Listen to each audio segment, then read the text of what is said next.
There you go.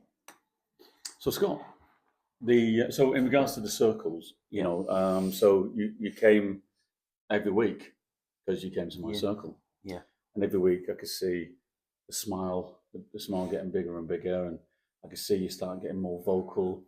And when we did the kind of the check-ins in regards Yeah. to how we all feel and what's live, I could see you then reaching out to the men in that circle, giving them advice, and I think what was poignant was that we did have a few men talking about suicide Yeah. and suicidal thoughts. Mm-hmm. And what I really saw in you is how you stepped in to look at yourself to then offer them a gift on, because you told them that you had the same thoughts, and you went down Yeah. to, you went to that spot and contemplated it, and Yeah. and you kind of really give them a gift. And what I did see is that they had belief that it wasn't the all and end all. Yeah. Hearing your Mm-hmm. story, you kind Yeah. of inspired them. Yeah. I think first of all, I the very first group that I went to, like I said, I don't really remember much about it, but what I do know is what I thought to myself at the time was, is this just a waste of time? Am I going to, is this going to be for me? And I have seen people who come to one group and then just not come back. But I forced myself to go through the second time. And then after that, I didn't have to force myself at all. It was just, what are you doing this week? Oh, yeah, Monday or Wednesday, whatever it was. I've got my Menshare group. So everything else there. But Menshare, that's the most important thing. And forget about everything else. And I think Menshare has helped me. I think before I would kind of sit back and just listen and take it and just listen. But now I'm fully involved, and through my own personal experiences, I can say give my 50 pence worth or whatever it is, and just help where I can really. And I honestly think I'd be lost without this group. All right, I don't come to the group as much as I should now, but the fact that I know that it's there, not just for me, but for other people. I know, unfortunately, I know some of my friends have taken the dark route and not come out the other side. But I know for me, it's always there. And I know that you're always there, and I know that you're always there. So, for me, every single time that I went, it just got better and better and better and better. And it's weird now because since I changed my job, I haven't been able to go to the group, but I feel If you ever need it. it's there, and I know that there's so many people who have benefited from this group, not just me, but for lots and lots of people and families of these people as well who have benefited from this group. So, what's your message to the kind of men out there and women who are kind of maybe in that space where they're having those thoughts or the darkness is there? What would be your advice if you could offer it? Don't be afraid to reach out. Help is always there. You may not know it, but help is always there. Always people who are willing to listen, not just Menshare, but there's people, your friends, your family, even your work colleagues. Even someone you're walking through the park and you see someone. There is lots of people there to help you. It's just having the confidence to actually go and speak to someone. So, question: do you think a lot of the men that have come through the door at Menshare have been based on the referrals of family members who have identified something's not quite right? And do you think then it's also on the flip side there are certain men who realise that they're in a very dark place and tried to take ownership of that situation by reaching out to us? I think certainly to start with, I think there was a lot of referrals, but now I see family and friends reaching out. I've seen people being escorted to the group, and whoever's escorted them said, "Look, I think this would be really good for them," and they've just left them there and gone. And yeah, this person was quite willing to sit down and have a chat. So I wouldn't say being forced or coerced to go there. That's not the right word. But some people have been led to this group by family and friends. So yeah, I think at the start there was definitely more referrals than anything else. I might be wrong. Statistically, it might be completely wrong.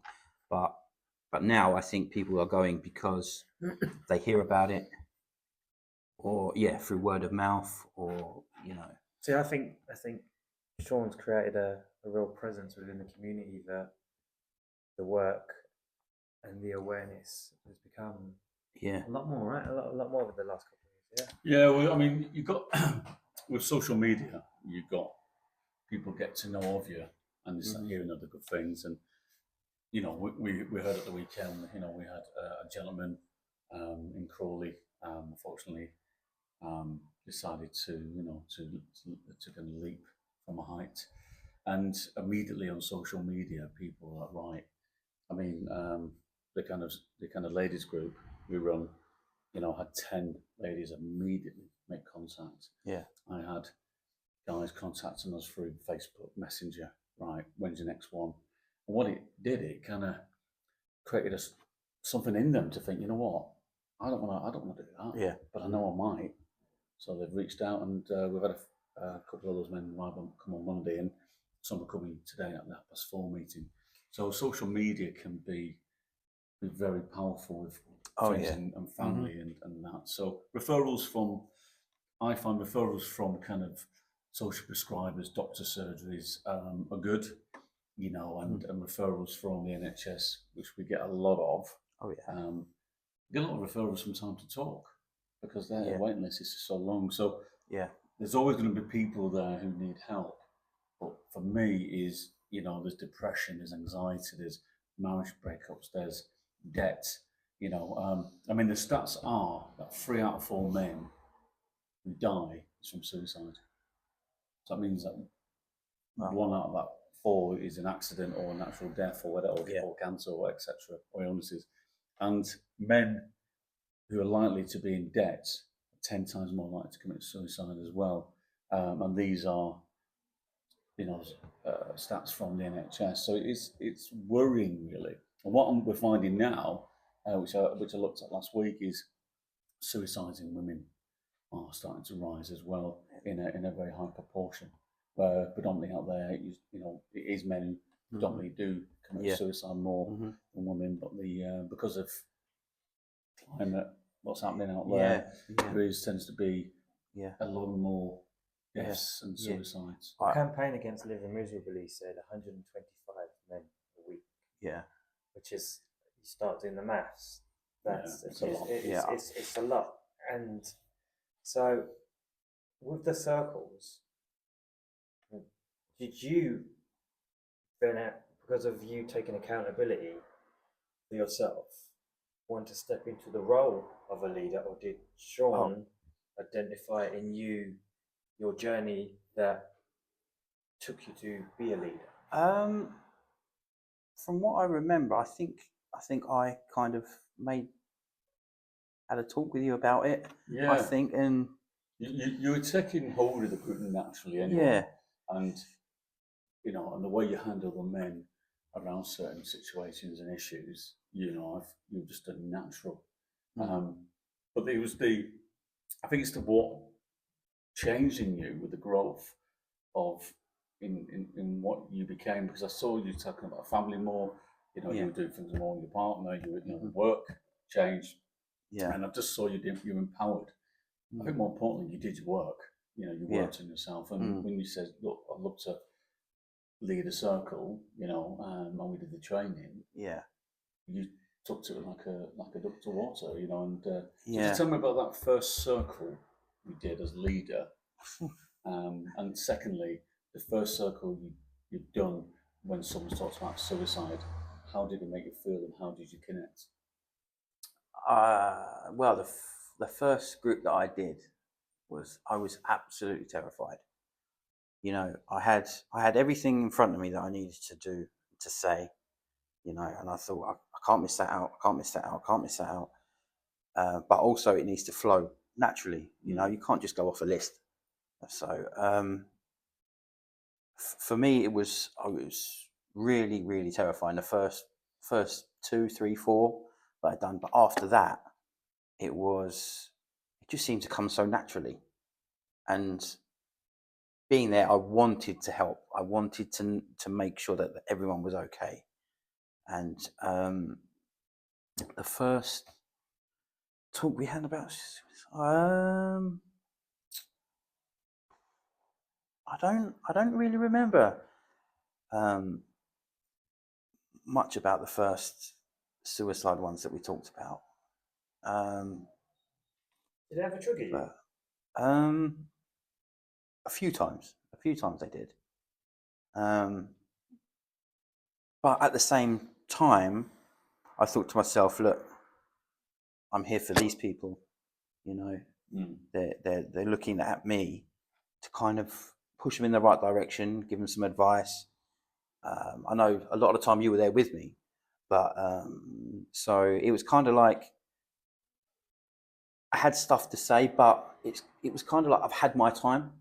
You know, now it's for other people to get out what they needed to get out and what they needed to say. So, Do you think what resonates in men is seeing another man go through something similar and watching that man come out the other side oh, that makes them then think, you know what, there's so much learning from this individual, but also I can. He's giving me the will to keep pushing yeah, forward. I think so. I think a lot of men. Um, what's the best way to describe it? They kind of look up to other men. You know, even if I can be like him, you know, you know, my biggest idol in my whole life is my dad. You know, I think he's awesome. He's amazing. He's gone through a lot of hard times, but if he can get out the other side of it the way he has, then that makes me want to be better. And at the same time, if I can come out of this the way that I have, then I know that my son, the problems that he's having at the moment, then he can come out the other side. So I wouldn't say I want to be someone's role model because that's not the right word, but I want people to know that for every dark place that you're in, you can come out the other side. It's which route you take. And if I can help any man or women come to that as well, you know, I'm all, you know, I know a few of my women friends are you know, going through tough times at the moment. So, but if I can help anyone and make them feel even just 5% better than what they were feeling yesterday, then Do you see that makes yourself me as feel an inspiration? Say, your story's inspiration. no, not at all, Yeah. not at all. Well, I I mean, just I'd like to disagree because from being in a place where you're right, that's it, and then luckily a chaplain kind of knocks on the window. You know, this podcast may not even existed. yeah, You know, you've gone from that place to then all the way through to be a leader to then talking to men at work about mental health when they've got a yeah. challenge, and you're giving them your learnings of what you've done with us to them. You know, and also you were talking about the online things you do at work as well to help support. Yeah, I think that I would say it was inspirational. I couldn't be where I am today without other people. So it's not just me that has, you know, helped where I am. You know, obviously you are, you know, a massive thing in my life now. and the chaplains that were there at that time as well, and the police, and so I can't say just I don't feel everyone has their own inspiration and their own role model, and that I know who mine is, but I just want people to learn from the story, and take out of it what they can, and yeah, just hopefully just be in a better place, because I know that my depression will never go away. It'll never go away. And in the last couple of months, it started to, it has showed its head a couple of times. How are you managing it?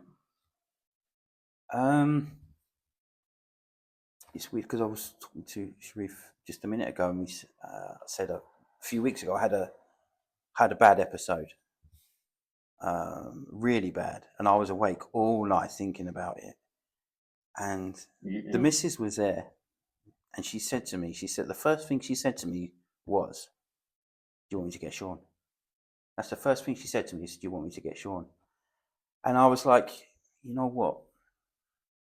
I said, no. I said, I'm all right. I'm just having one of them moments. So I don't think it ever goes away.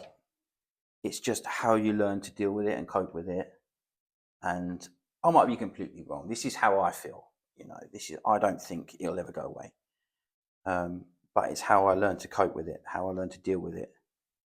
Yeah, it's not about pushing it down inside. It's about kind of just talking about it. Yeah, talking about Yeah. it. And I find with going to a men's group like ours, that talking to people is just as powerful. Talking to strangers has this real spiritual, holistic connection. I mean, in our group we have Muslim men supporting Indian men, and Indian men supporting Muslim men, and Yeah. in society, due to politics, that wouldn't happen. Mm. But what you find with our circles, and obviously the circles you've been in, is turning up and just saying, I'm going through a tough time, and we've seen the tears, we felt the hugs, Yeah. but yeah, just talking, being heard. Yeah. Because it's all about being heard. Mm-hmm. It's when we're not being heard, we think, you know what, I'm alone in my Yeah. head. Yeah. I'm truly alone because no one's really Yeah. holding me or listening. And then we just think, well, it's best not to be here. Yeah. Do you think Menshare, what has Menshare given you in terms of the tools for you to be able to say back to your partner, you know what, I don't need Sean, I've got it. What do you think, having been exposed to the Menshare methodology? I think, first of all, I'll always need Sean. Always need Sean. But it's given me more confidence to kind of say, you know what, not today. You're not going to do this today. This is, there's other things you need to do. No, not today.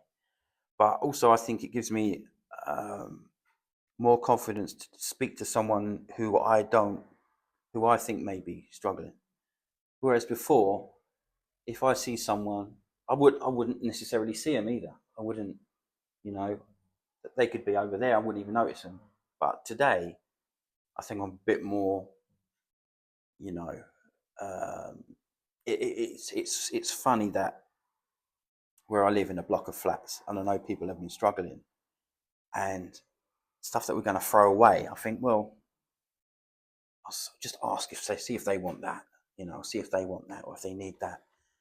And before, I wouldn't have thought anything about it, but I think it's the little things like that kind of help, not just me but everyone, and I would have no problem now in going up to seeing, if I see someone who I think is struggling, going up and say, "Are you okay?"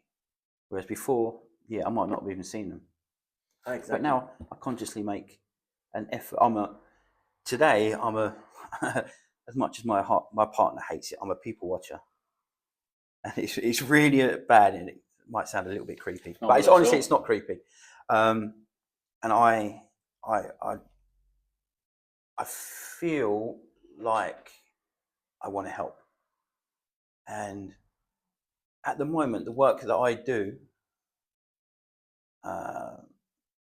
doesn't fulfill that for me.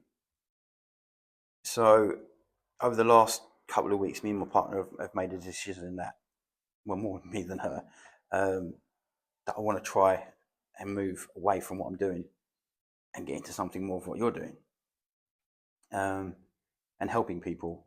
So I think this group has just made me feel more confident in myself, and more confident speaking to people, and it's given me a new sense of what I want to do. You know, Fulfillment. Yeah, fulfillment. Yeah. So what you're saying to me is like, you're kind of aside from your full-time job, Yeah. you'd like to do something where you could give back in your own time. If that's what you're kind of saying. Yeah, definitely. But also, it makes me want to venture out of, because what I do now at the moment, I've done my whole life. Yeah. And I definitely want to kind of, venture out and do something that's a bit more rewarding than what I do, and I want to help people. A desire.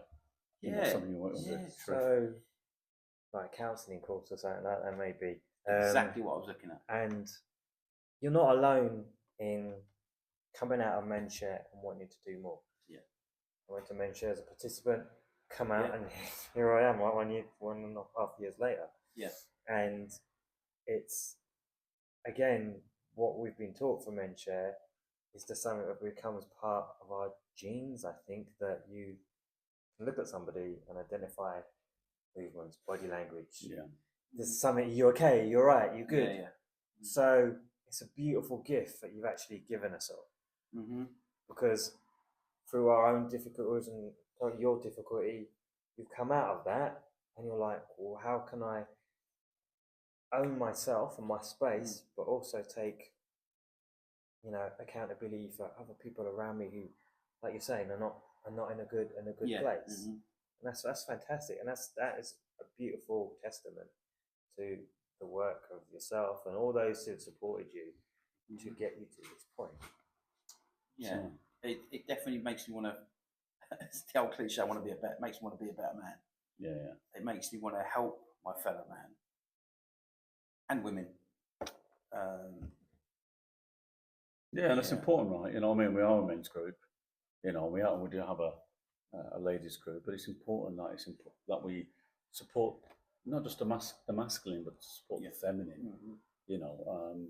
So I think that we talk a lot about the Menshare, well, not Menshare, but the men's mental health, which is super, super important. But also we can't forget that women have these struggles as well. So it was your partner who got in touch, and here you are. So, and the old saying is, behind every good man is a good woman. Yes. And then, like in previous discussions we talked about the influence of social media, especially like on women. They need to look a certain way, behave a certain way, and all of these kind of things. And on a circle on Monday night, I emphasised to men the importance of, if you might have a difference of opinion with the opposite sex, be mindful and respectful that, you know what, you address them and in a respectful manner, and it's nothing derogatory, and it's considerate. And just because you're in a different body skin, doesn't mean you're not going through the same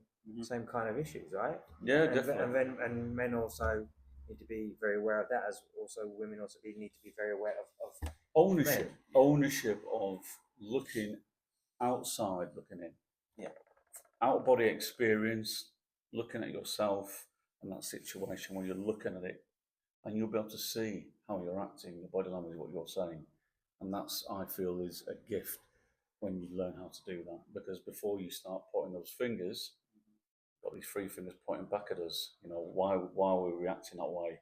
What's the reason behind it, the data? And what can I own for myself?